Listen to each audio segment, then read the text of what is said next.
Good afternoon. Welcome to this briefing on a very important landmark study produced by the Dobson and DeVonzo organization that will reveal substantial differences between what happens to patients if their initial rehabilitation is received in a rehabilitation hospital in contrast to a nursing facility.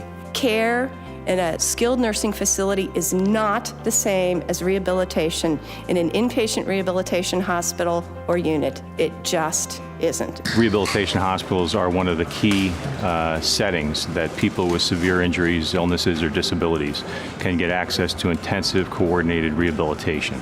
We should have more people with the chances that I and my colleague in the Senate, Tim Johnson, had to get back to work. Every patient's path to rehabilitation is different. Critical to achieving the best outcomes for each patient is to ensure that patients are provided the right care in the appropriate setting. We felt that it was critically important to really have information and evidence to understand what really happens to people when they receive rehabilitation in various settings and what the true long-term consequences are. The study variables we looked at were positively and favorably inclined to show that if you go to a NERF, you have better outcomes than if you go to a SNF for those that we were able to match. As I understand the report, it will show that rehabilitation hospitals are a very effective place for a lot of people to go. It has to do with the patient, it has to do with the prognosis, it has to do with the circumstance of the patient. There's value to both inpatient rehabilitation hospitals and skilled nursing facilities.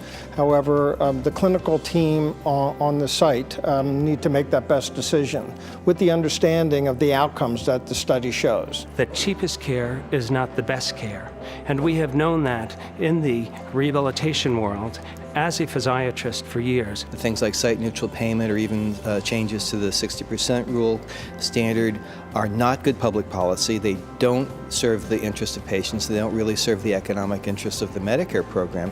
And this is evidence that we were happy to commission to help people understand that and help to guide evidence-based policy making. Wherever you go in Washington policy circles these days, people want evidence, they want data.